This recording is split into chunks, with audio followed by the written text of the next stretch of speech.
à tous. Vous allez bien? J'ai pas de réponse là. Voilà, je m'appelle Philippe Viguet, je suis pasteur à Lyon, donc de passage aujourd'hui j'ai été invité. Et c'est vraiment un privilège, une joie pour moi d'être avec vous ce matin, de pouvoir apprendre à connaître votre assemblée et partager ces moments dans le Seigneur. C'est une joie aussi d'être entre guillemets en vacances dans mon église. J'ai l'habitude de mener la louange et de prêcher, et là de pouvoir juste me baigner, d'écouter vos voix, chanter avec vous et profiter des dons d'Isabelle et de l'équipe, c'était vraiment un privilège, vraiment une joie. Donc voilà, je suis pasteur à Lyon, ça fait 8 ans. Je dirais pas que j'ai remplacé parce qu'il n'est pas remplaçable, mais j'ai suivi après Florent Varac, après 25 ans de ministère dans cette église à Lyon. Et donc voilà, je suis là avec mon épouse qui est derrière quelque part, voilà. Et avec, on a 4 enfants, on en a 3 aujourd'hui qui sont là avec nous ce matin. Mon épouse est moitié américaine, moitié japonaise. Moi, je suis moitié français, moitié canadien, moitié américain. Voilà. Donc une famille un petit peu internationale. Et voilà, quelques petits mots sur moi. On a sorti un album pour enfants avec nos enfants, puis avec les enfants de l'église. Donc c'est gratuit, j'en ai laissé derrière si vous voulez. Il y a un QR code derrière si vous n'avez plus de lecteur CD. Et voilà, soit vous en prenez autant que vous voulez. Voilà, c'est cadeau, c'est pour vous. C'est gratuit, donc c'est pas cher. Ok, on est au mois de janvier. Le mois de janvier, c'est souvent un bon mois pour se projeter, pour prendre des décisions.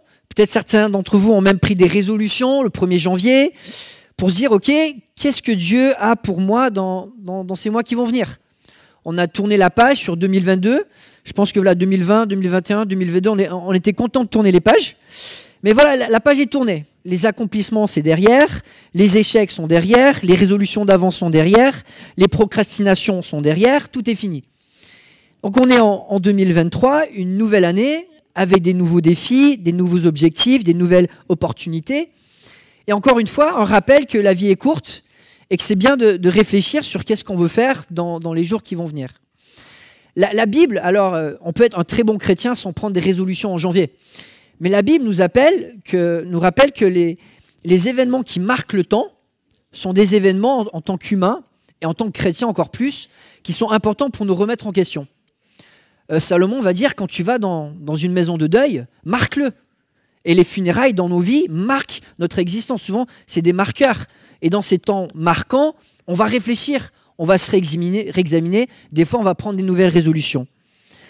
Quand on va dans un mariage, quand on a un grand événement, quand on a un déménagement, quand on a un changement de carrière, ces grands événements qui marquent le temps nous rappellent qu'on est humain, nous rappellent que notre temps sur Terre est limité, et qu'il faut le valoriser avant qu'il soit tout parti.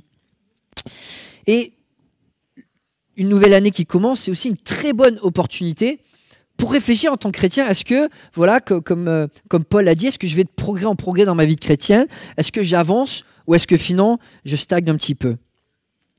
Alors, beaucoup de ce qu'on aimerait accomplir dans l'année qui va venir va se jouer sur notre santé, va se jouer sur les circonstances, va se jouer sur l'économie, sur les rencontres, sur l'entourage. Mais la Bible nous dit aussi que Dieu nous a donné une énergie, il nous a donné des ressources, il nous a donné une volonté, et que si on veut accomplir des choses, il faut aussi travailler. Si on veut récolter du fruit, il faut aussi semer. Et si on veut voir des belles choses dans notre vie, il faut peut-être suer, il faut peut-être prendre des décisions, des résolutions, des engagements. Donc je l'avoue, je suis assez un fervent partisan des résolutions du Nouvel An. Pas juste parce que c'est le Nouvel An, mais il me semble en tant que chrétien, on est appelé à être engagé, que ce soit le Nouvel An ou ailleurs. J'aime beaucoup en 2 Corinthiens 5, 14, où Paul dit « L'amour de Christ nous presse ». L'amour de Christ, il nous lie. Une fois que tu as l'amour de Christ en toi, tu ne peux pas rester passif. Et le contraire de la passivité, l'amour, c'est l'engagement dans le langage biblique. Et ce que j'aime aussi avec les résolutions, c'est que j'y trouve assez équilibré finalement. C'est un mélange de conviction, mais il y a aussi de la mise en pratique, c'est pas juste cérébral. C'est aussi un engagement qui est mesuré. Quand tu prends une résolution, c'est peut-être pas aussi fort qu'une promesse, mais c'est mieux qu'une bonne intention. Et on finit souvent les années avec beaucoup de bonnes intentions, mais une bonne intention, ça va pas très loin en fait. Et puis c'est équilibré une fois par an de faire un bilan et se dire, ok, Dieu m'a donné une année qui vient devant moi, il m'a donné des mois, une nouvelle période, une nouvelle saison, qu'est-ce que je vais en faire pour sa gloire? Et puis en plus, Je trouve que c'est bien quand, dans notre société, on a des phénomènes de masse ou culturels qui nous encouragent. Et là, quand on prend des résolutions en janvier, on est même encouragé par les païens, par ceux autour de nous, en disant « Mais ouais, tu prends des résolutions, c'est bien », et on peut même t'encourager à faire cela. Et dans l'Église, encore plus. Mon processus de réflexion sur les résolutions a commencé il y a une dizaine d'années, où à l'époque, j'étais prof de piano, et j'avais un étudiant qui il répétait pas, et il voulait juste parler de la Bible. Le gars avait 50 ans, et il venait de se convertir, un passé lourd, hein. Il était producteur de films pornographiques, donc voilà, il avait un gros passé, et il voulait juste parler de la Bible. Donc au bout d'un moment, je lui dis, bon, je veux bien prendre ton argent, mais si tu veux, on se verra à un autre moment, et on pourra parler de la Bible. Et on parlait, et je voyais, il n'allait pas dans une église, il ne mettait pas grand-chose en pratique, il avait eu cette conversion, il voulait porter du fruit, mais il n'y avait pas de résolution. Et sans engagement, sans mesure, sans but, sans objectif, finalement, il tournait en rond. Donc au bout d'un moment, en se disant, bah, j'aime bien se rencontrer à 6 h du matin, une fois par semaine pour prier, mais s'il n'y a rien qui change, au bout d'un moment, il faut qu'on change.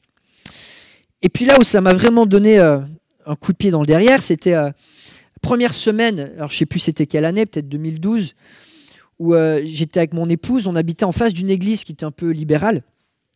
Et les églises aux États-Unis, des fois, j'étais à Los Angeles pour mes études, ils mettent des panneaux devant les églises. Là, il y avait un panneau qui disait on souhaite que vos soucis soient aussi courts que vos bonnes résolutions. Et je me suis dit, c'est mignon, mais on a chanté quoi? Tu es vainqueur, mais quand il faut prendre des résolutions, bah Dieu, c'est pas grave si je suis un loser. Dieu, tu fais la grâce, on a chanté des paroles puissantes. Dieu, la croix ne t'a pas gardé. Mes résolutions à moi, elles sont beaucoup trop dures pour toi, Dieu. On ne va pas y arriver, donc autant pas se projeter parce que tu es grand pour me sauver, mais pour me faire grandir, je ne sais pas. Et c'est vrai qu'en tant que chrétien, ça me mettait vraiment mal à l'aise de dire non, mais on ne peut pas se projeter en tant que loser. On ne peut pas se dire je ne peux pas avoir de but, je ne peux pas avoir d'objectif, je ne peux pas aller de l'avant.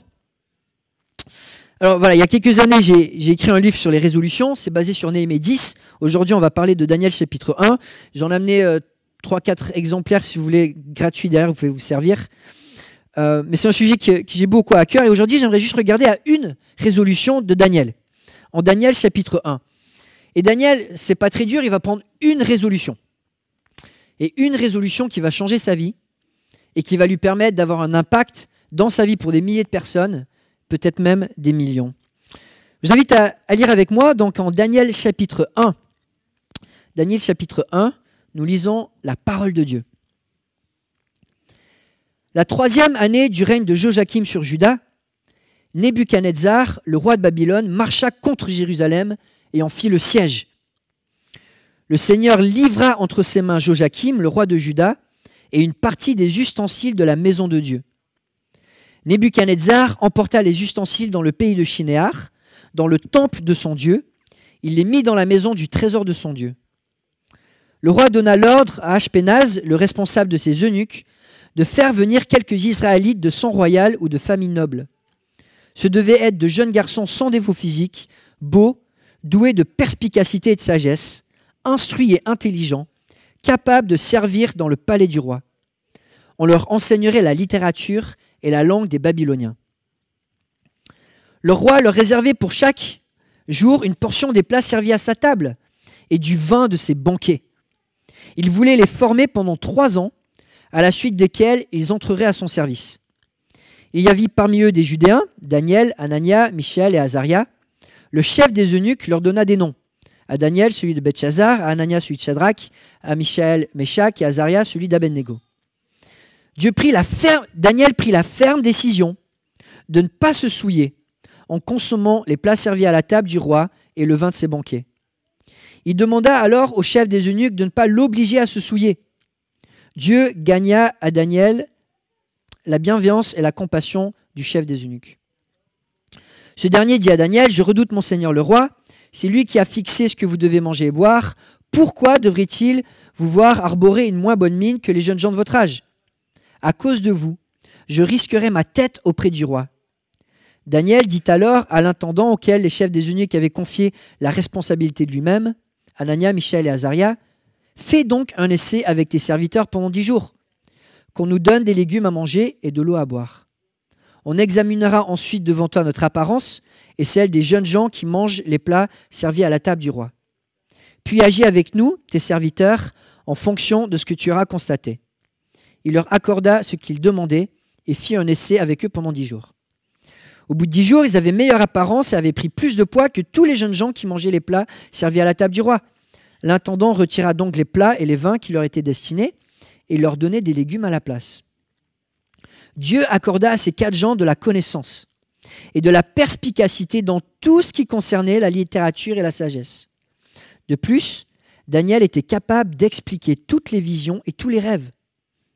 Au moment fixé par le roi, pour qu'on les lui emmène, le chef des eunuques les présenta à Nebuchadnezzar. Le roi discuta avec eux et parmi ces jeunes gens, il n'en trouva aucun comme Daniel, Anania, Michel et Azaria. Ils furent donc admis au service du roi. Sur tous les sujets qui réclamaient de la sagesse et de l'intelligence et sur lesquels il les interrogeait, le roi les trouvait 10 fois supérieurs à tous les magiciens et astrologues présents dans tout son royaume. Telle fut la situation de Daniel jusqu'à la première année de règne de Cyrus. Donc voilà, un passage un peu long, je pense que vous êtes assez familier avec cet épisode. Mais dans ce chapitre, Daniel va prendre une résolution qui va changer sa vie. Et j'aimerais juste regarder à cela en 3 points ce matin. 3 aspects de cette résolution. La première chose qu'on voit sur cette résolution, c'est que une bonne résolution n'a pas toujours besoin de bonnes circonstances. Quand on regarde au passage de Daniel, ça commence pas très bien. Et nous, souvent, on a tendance à se dire « ouais, mais là, c'est peut-être pas le bon moment ». Et c'est pas qu'il faut se précipiter dans l'engagement, il faut de la sagesse, il faut se mesurer. Mais souvent, on utilise ce qu'on appelle des excuses. Et ça, on est très bon pour en avoir toute une panoplie, et moi le premier. Si seulement les circonstances étaient plus favorables, alors là, à ce moment-là, je pourrais aller de l'avant. Quand j'aurai réglé ce problème dans ma vie, alors je vais pouvoir me remettre dans une phase de vie quotidienne, spirituelle, plus vivante. Quand j'aurai mon augmentation ou quand j'aurai fini de payer ces choses-là, alors je vais pouvoir faire preuve de libéralité ou de générosité.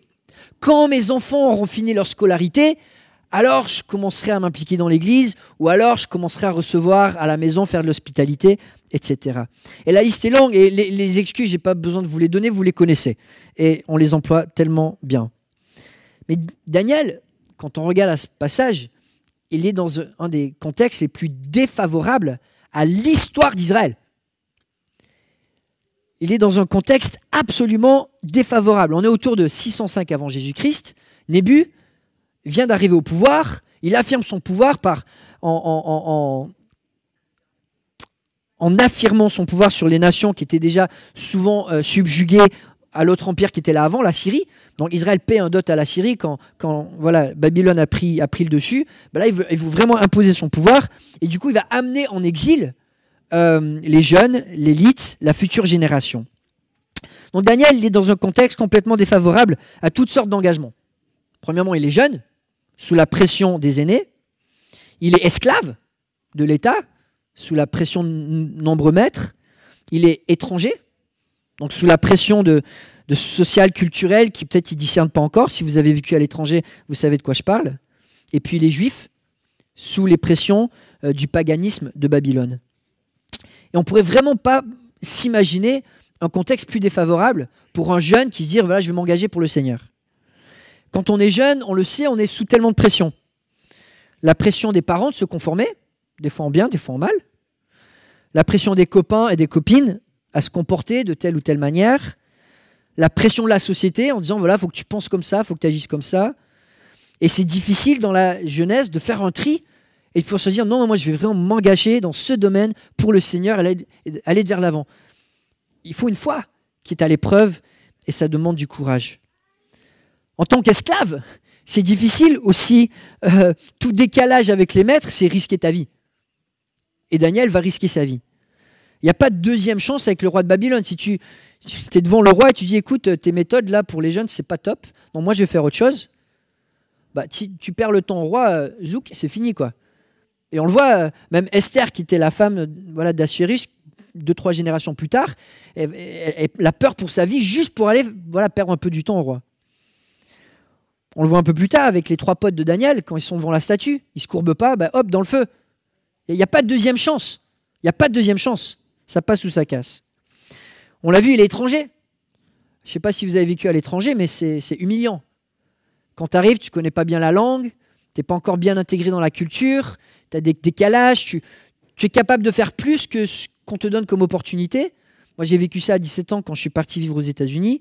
Tu ne comprends pas les blagues, tu ne comprends pas les subtilités, l'ironie, tu es souvent généralisé. C'est assez humiliant comme expérience. Tu n'es pas très respecté, tu es mis dans une boîte. Et là, Daniel, lui, dans ce contexte-là, c'est là où il va prendre sa résolution. C'est là où il va prendre sa ferme décision. C'est là où il va aller de l'avant et dire, mais ma foi, je vais la mettre à l'œuvre parce que là, je n'ai pas une bonne conscience et je ne peux pas vivre comme ça. Daniel est amené en exil. C'est très probable que ses parents aient été mis à mort. Il était issu d'une famille noble, probablement avec une certaine aisance, avec une certaine éducation. Il avait un futur tracé pour lui dans la haute société, probablement. C'est très probable aussi qu'un jeune homme à son âge-là était déjà engagé, enfin fiancé, qu'il avait une future. Et là, son nouveau boss, c'est qui? C'est le chef de quoi? Des eunuques. Alors, je vais vous faire un peu de maths, d'accord? Si tu es formé par le chef des boulangers, tu deviens un boulanger. Si tu es formé par le chef des maçons, tu deviens un maçon. Si tu es formé par le chef des eunuques, tu deviens un... Daniel ne sera jamais marié. Alors, je ne veux pas lire entre les lignes, mais probablement, quand il se fait déporter, et c'était une pratique par les Babyloniens de castrer les esclaves pour les garder sous contrôle. Donc on sait que c'était une pratique attestée, on voit que Daniel n'est jamais marié, c'est très possible qu'il a perdu tout futur dans sa société, il a perdu une partie de sa masculinité, il a perdu toute sa place sociale, culturelle. En d'autres termes, Daniel passe par un lavage de cerveau antique, l'Antiquité. Et on va le déconstruire pour le reconstruire pour qu'il soit au service du roi. Donc de nos jours, c'est comme Poutine va en Ukraine, il prend des jeunes et il les forme pour être à son service. Là, c'est la position dans laquelle Daniel est. Et lui doit naviguer pour dire, je vais faire du bien à ce maître, mais je vais quand même protéger les intérêts de mon peuple et de ma foi. On ne pourrait pas penser à un cadre plus défavorable. Pour Daniel qui dit non, je veux m'engager. Et c'est vrai que des fois, moi je repense au livre de Daniel et à Daniel comme un personnage que j'ai vu dans le livre pour enfants, avec sa belle robe bleue, il est toujours avec ses potes et il y a des défis, mais ça se passe plutôt bien, il a toujours le sourire. On imagine moins une personne qui a été castrée, qui a peut-être vu ses parents mourir, qui a tout perdu. Et peut-être aujourd'hui, vous vous dites, moi, ce n'est pas vraiment le moment pour me projeter. Ce n'est pas encore le moment pour moi pour me challenger. Ce n'est pas le moment pour prendre position, pour aller de l'avant. Je coule, ou je suis fatigué, ou j'ai déjà donné. Mais demain, il sera trop tard. Demain, il sera trop tard. Hier, je lisais le psaume 1. Celui qui médite dans la parole, c'est comme un arbre qui est planté auprès des courants d'eau et qui porte encore du fruit. Il n'est pas sur des acquis. Et là, on a Daniel qui prend une résolution en tant que jeune personne, mais même quand on est à la retraite ou qu'on a du vécu, si on arrête de se remettre en question, on ne donne pas un bon exemple à ceux qui viennent derrière. Si on dit, mais moi j'ai déjà donné, j'ai déjà pris mes résolutions, j'ai plus besoin de me remettre en question, un arbre qui porte pas de fruits, c'est pas un bel arbre. La Bible nous appelle à nous réexaminer et pas rester sur des acquis, mais continuer à porter du fruit. J'ai été béni de faire mon premier stage pastoral pendant 4 ans, il a duré longtemps, avec un homme qui avait été toute sa vie dans le business. À 69 ans, il prend sa retraite, il est tellement engagé dans l'église que l'église dit, tu veux pas devenir un des pasteurs? Et donc il avait septagénaire quand je l'ai suivi. Et puis quelques années plus tard, il a pris sa retraite officielle à 80 ans pour rejoindre une implantation. Et ça, c'est une personne qui t'inspire, qui constamment se dit, mais quelle est la prochaine étape pour le Seigneur? Et là, Daniel, il nous encourage parce qu'il nous dit, c'est pas ton âge qui te dit si tu peux ou non prendre une décision pour le Seigneur. Daniel, il te dit, c'est pas ta souffrance qui te dit si tu peux prendre une décision ou non pour le Seigneur. Et être dans ce bâtiment, ça me donne des souvenirs parce que j'ai été dans une église qui se réunissait aussi, quand j'étais aux States, dans une église adventiste. Et le pasteur, pendant que j'étais là-bas, a été atteint de la sclérose en plaques. Et je me souviens d'un échange téléphonique avec lui. On me dit, écoute Philippe, tu sais ce que j'ai découvert? C'est que je n'ai pas besoin de mes jambes pour être heureux. Il me dit, en fait, je n'ai pas besoin de mes jambes pour louer le Seigneur, pour prêcher, pour aimer ma famille. Et en réalité, maintenant que je suis en chaise roulante, mais je n'ai jamais été aussi heureux de ma vie. Ça, c'est quelqu'un qui prend des résolutions pour se projeter vers l'avant. Et ce n'est pas parce que tu es dans une situation qui manque de clarté. Daniel, il est dans un brouillard total, esclave avec toutes ces pressions, et pourtant, il va prendre une résolution. Donc ça, c'est le premier encouragement. Ce n'est pas les circonstances qui dictent si on doit s'engager ou non en tant que chrétien. Ça ne veut pas dire qu'il ne faut pas être sage, mais en tant que chrétien, on est appelé à prendre des résolutions. La deuxième chose que je trouve encourageante dans ce passage, c'est qu'une seule bonne résolution peut suffire pour tout changer. Des fois, quand on pense à la vie chrétienne, on est rapidement essoufflé. Ok, si je dois faire des projets, il y a des progrès, il y a l'évangélisation, il y a la famille, il y a le couple, il y a les enfants, il y a les disciplines spirituelles, ma vie de prière, la lecture de la parole, la mémorisation, il y a les groupes de maison, il y a l'adoration, il y a le ministère dans l'église, il y a la gestion des ressources, du temps, de l'argent. Et là, on est fatigué en disant, ok, si j'arrive pas à prendre des résolutions dans tous ces domaines, j'arriverai jamais à grandir. Je ne sais pas si vous avez déjà essayé de monter une tente marabout. L'été dernier, mon grand-père, il a fêté ses 100 ans. On a fait une belle fête en famille. Et on a une tente marabout, tu montes le toit, et puis après, il faut tout soulever pour mettre des douzaines de poteaux en dessous. Et des fois, en tant que chrétien, tu as l'impression qu'il faut que toi-même, tu soulèves la tente, et qu'en même temps, tu prennes tous les domaines de la vie chrétienne, là, tu mets tous les poteaux en même temps tout seul. Mais la vie chrétienne, c'est un peu plus comme une toile d'araignée. Tu prends un fil, tu tires, il y a tout qui monte ensemble. Quand tu prends une résolution vers le Seigneur, n'importe laquelle, ça va pousser toute ta vie. Tu prends une résolution de discipline le matin, de lire ta Bible, tu vas te coucher plus tôt le soir. Tu vas manger différemment pour pouvoir te lever. Enfin, les choses vont s'aligner même avec une seule résolution. Et c'est ce qu'on voit dans la vie de Daniel. Une seule résolution. Pourquoi? Pour ne pas souiller la mauvaise conscience. Il dit, je ne peux pas vivre comme ça. Il va prendre une résolution et ça va tout changer. Je relis le passage, versets 8 à 16, pour se replonger dedans. Daniel prit la ferme décision de ne pas se souiller en consommant les plats servis à la table du roi et le vin de ses banquets. Il demanda alors au chef des eunuques de ne pas l'obliger à se souiller. Dieu gagna à Daniel la bienveillance et la compassion du chef des eunuques. Ce dernier dit à Daniel, « Je redoute mon Seigneur le roi. C'est lui qui a fixé ce que vous devez manger et boire.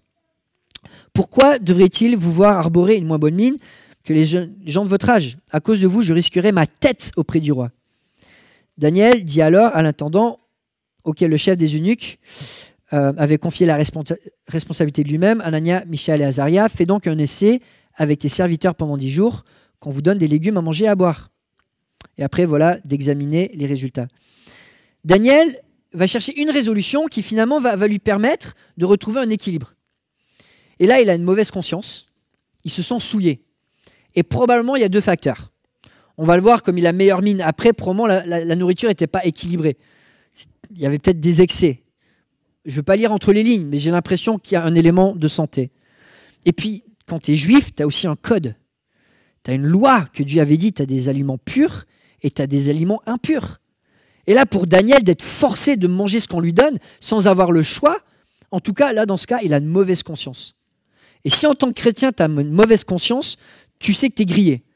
Parce que Paul, il va dire à Timothée, ton appel, ta charge, c'est un cœur pur avec une bonne conscience. 1 Timothée 1,5. C'est le but de la vie chrétienne. Tu as un cœur pur avec une bonne conscience. Et après, tu te lâches. Et là, Daniel, dans sa sagesse, il va arriver à formuler une résolution qui lui permet d'avoir bonne conscience, d'être en règle avec sa foi, en même temps de retrouver une santé physique, tout en maintenant une santé, en développant sa santé spirituelle, et puis de la communiquer aussi autour de lui. Et des fois, comme je dis, ça prend une seule résolution pour changer sa vie. Là, on voit, il va prendre la résolution qui est adaptée à sa vie. C'est vrai qu'aujourd'hui, tu dis, ok, je vais changer ma vie, je ne vais plus manger de viande. Si ma femme, elle prend cette résolution, je ne vais pas être content. Ce n'est pas pour tout le monde. Et Daniel, dans son cadre, c'était une résolution qui lui permettait de retrouver cette bonne conscience qui est vraiment, vraiment importante pour tout chrétien. Il avait une mauvaise conscience vis-à-vis à ce qu'il mangeait. Il était souillé. Et pour lui, il dit, je ne peux pas me projeter en tant qu'enfant de Dieu si ma conscience est souillée. Et comme je disais, tu n'as pas besoin de prendre une résolution en janvier pour être un bon chrétien. Mais si tu n'as pas une bonne conscience, alors tu dois prendre une résolution. Si aujourd'hui, tu n'as pas bonne conscience dans ta vie, il y a quelque chose qui n'est pas en règle dans ta vie, il y a quelque chose où tu es bloqué, il faut prendre une résolution. On ne peut pas rester sur une situation bloquée. C'est tout bête, mais Daniel va prendre une résolution qui est adaptée. Et des fois, avec les résolutions, souvent, on abandonne vite. Les statistiques, c'est que voilà, on est à la 3e semaine de janvier, il y a déjà la moitié de ceux qui ont pris des résolutions qui ont arrêté. Donc c'est simple, on arrête très vite. Au bout d'une semaine, il y a déjà un quart qui ont arrêté. Mais quand on prend des résolutions qui ne sont pas adaptées, on va être écrasé.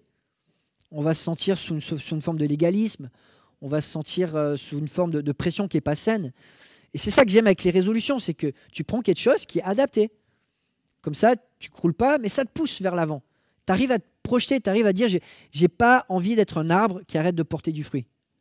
J'ai envie de grandir. Deuxièmement, sa résolution, elle est bonne parce qu'elle est progressive. Et il va la tester, il va dire, on va faire un test pendant 10 jours. Alors c'est plus pour le chef des eunuques que pour lui-même, mais en même temps, des résolutions, c'est bien de les tester. Parce que si tu es trop ambitieux, tu t'écroules. Une fois, j'ai pris la résolution, je voulais mémoriser tous les psaumes. Voilà, vous rigolez parce que c'est mignon, quoi. C'est bien, Philippe, c'est bien. J'en ai mémorisé peut-être une dizaine, vingtaine, ça m'a fait du bien. Mais au bout d'un moment, j'en pouvais plus. Puis tu arrives au 21e, j'avais oublié les 20 autres. Tu dis, bon, d'accord. Mais ça m'a fait du bien. Là, cette année, j'ai pris une résolution de faire du sport. J'ai fait des pompes. Le lendemain, j'ai fait un basket avec des jeunes, je me suis cassé une côte. C'est bien adapté. Et puis, troisièmement, on voit cette résolution, elle a de la sagesse parce qu'elle est partagée. Et là, pareil, il y a des études. Une résolution qui est écrite, un engagement qui est partagé et écrit, a 42% de chances de réussir plus que celles qui ne sont pas écrites. Donc voilà, vous avez des statistiques qui sont parfaitement correctes et inspirées. Mais si tu partages à personne tes défis, qui va t'encourager? Personne. Si tu les écris pas, si tu les verbalises pas, si tu les partages pas. Et Dieu, il nous sauve dans une église dans laquelle on est appelé à partager nos joies et nos tristesses, nos échecs et nos défis. Pour que quand on réussit, il y a quelqu'un qui dit « mais c'est super !» plutôt que le silence. Et quand tu réussis pas, quelqu'un dit « mais vas-y, tu vas y arriver par la grâce de Dieu, baisse pas les bras !» Donc nous, avec la famille, toutes les années, on écrit nos résolutions, on les partage, et ça nous permet de pouvoir se projeter. L'année dernière, ma fille de 10 ans a pris la résolution d'inviter sa meilleure amie à l'église. Et non seulement son amie est venue, mais elle a tellement eu soif de Dieu que maintenant, chaque fois qu'elle vient chez nous et qu'elle passe un week-end, on ne se couche pas avant minuit, elle veut parler de Dieu jusqu'au soir. Elle a même chanté sur l'album pour enfants, ses parents donnaient la permission. Et quand elle vient chez nous le week-end, elle dit à sa mère, surtout, tu ne me demandes pas de rentrer avant que je puisse aller à l'église. Et elle s'assoit au premier rang avec ma fille, elle chante de tout leur cœur. Et c'est tellement beau. Et tout simplement, à 10 ans, ma fille s'est dit, voilà, je veux participer à me donner un défi. Peut-être que Dieu va bénir, peut-être pas, mais je veux essayer. Et j'aime bien ce que Francis Chan disait, est-ce que je vais changer le monde? Peut-être pas, mais je vais mourir en essayant. Un de mes conseillers à la fac de théologie s'appelait le docteur Félix. Peut-être vous connaissez sa fille, Alison Félix, une des athlètes les plus médaillées aux Jeux Olympiques. Alors, je vous avoue, il me faisait peur. C'était un prof qui était vraiment droit et qui te faisait vraiment bosser. Mais c'est frappant de voir, voilà, quand tu es bien dans ta tête, souvent tu es bien dans ton corps. Et c'est une athlète qui a donné sa vie à Christ et qui a une longévité dans sa carrière parce qu'elle était bien dans sa tête et bien dans son corps. Et Dieu nous appelle à ça, à cheminer vers l'équilibre, à cheminer à une vie qui est engagée, qui nous pousse vers l'avant, où on est bien dans notre tête, bien dans notre corps, comme Daniel va le vivre. Et puis, ça va le mener à une place dans sa vie où il va porter beaucoup, beaucoup de fruits. Et c'est ce qu'on voit en conclusion. En conclusion, ce qu'on voit, c'est qu'une seule bonne résolution porte beaucoup de fruits. Tu peux t'engager dans une chose. Peut-être c'est ta vie de couple. Peut-être c'est d'être plus intentionnel dans ton travail pour être un meilleur témoignage. Peut-être c'est dans ta vie de prière. Peut-être c'est dans ta vie d'église. On n'est pas obligé d'écrire 100 résolutions. Ça va nous fatiguer. Mais si tu arrives à prendre une résolution et que tu gardes, tu vas porter du fruit. Et je sais, souvent on a peur du légalisme. Mais une liste, ce n'est pas légaliste. C'est l'attitude face à la liste qui est légaliste. Si tu aimes Dieu, ce n'est pas légaliste. Si tu es passionné pour Dieu, ce n'est pas légaliste. Le légalisme, ce n'est pas la structure, ce n'est pas la forme, c'est le cœur. Alors la forme, peu importe c'est laquelle, mais on a besoin de s'engager, on a besoin de se projeter. Et là on voit le fruit qu'on voit des versets 17 à 21, et je le résume rapidement. Daniel et ses potes, ils sont 10 fois supérieurs à ceux autour d'eux. C'est ça le bilan. Ils ont une bonne conscience, ils sont bien dans leur tête, bien dans leur peau, et ils sont à fond. Il n'y a plus d'obstacles. Et du coup, ils s'épanouissent dans leur carrière. Bon, ils n'ont pas de famille, les pauvres, mais là où Dieu les a placés, et Dieu les bénit, et ça va bien au-delà de ce qu'ils peuvent imaginer. Des fois, on se met tellement de freins. On se met tellement de freins dans nos carrières même, dans nos vies de famille, dans nos vies d'église. Et là, Daniel nous donne une bonne leçon de foi. Une résolution. Et comme on l'a dit, sa résolution, il avait besoin de la prendre parce qu'il avait mauvaise conscience. Et il y a peu de personnes dans sa génération qui ont fait cette même décision. Quand il y avait la statue, il y a combien de Juifs qui ne se sont pas mis à genoux? 3? Il y en avait beaucoup plus. Il y en avait beaucoup plus. Pourquoi il n'y a que les 3 potes de Daniel? Parce qu'il y avait de la pression. Quand on lit une génération, 2 générations plus tard, avec l'histoire d'Esther, qu'est-ce que lui dit son tonton Mardoché? Surtout, tu dis à personne que tu es juive. Tu manges comme les autres, en d'autres termes. Tu n'essaies pas d'être pur. Et c'était une génération de compromis. La génération entière qui avait été envoyée d'exil, alors c'était une génération qui avait subi le jugement parce que déjà, ils se comportaient mal. Et là, même en exil, on va se compromettre.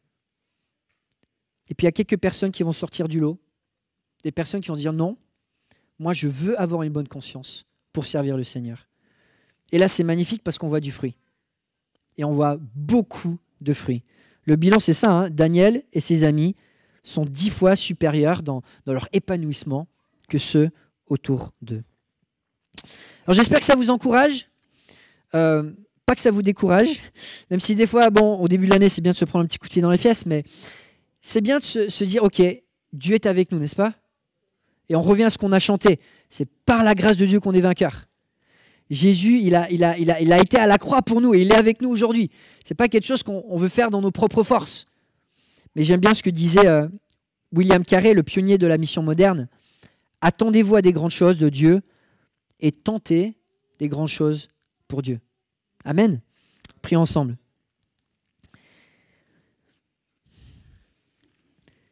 Père Céleste, merci pour ta grâce et on célèbre qu'on est vainqueur en Christ. Et que cette grâce, elle nous pousse vers le haut. Et de nous d'être remplis de ton esprit, remplis de cette grâce, remplis de cet amour pour la parole, qui nous fait avoir des racines profondes dans une eau vivante pour porter un fruit constant, qui n'est pas basé sur des acquis, mais sur une relation avec toi qui est continue. Aide-nous, Père Céleste, à se projeter vers l'avant parce qu'on a un grand Dieu. Peu importe nos circonstances, peu importe notre souffrance, pas qu'on veut la renier, Père Céleste, et je te prie pour ceux qui souffrent que tu les encourages. Mais donne-nous, Père Céleste, de pouvoir être ambitieux cette année, de pouvoir se projeter, de pouvoir être engagé et de pouvoir devenir meilleur au travers de ce don que tu nous as donné, de ta présence dans nos vies. Au nom de Jésus-Christ, notre Sauveur, on prie. Amen.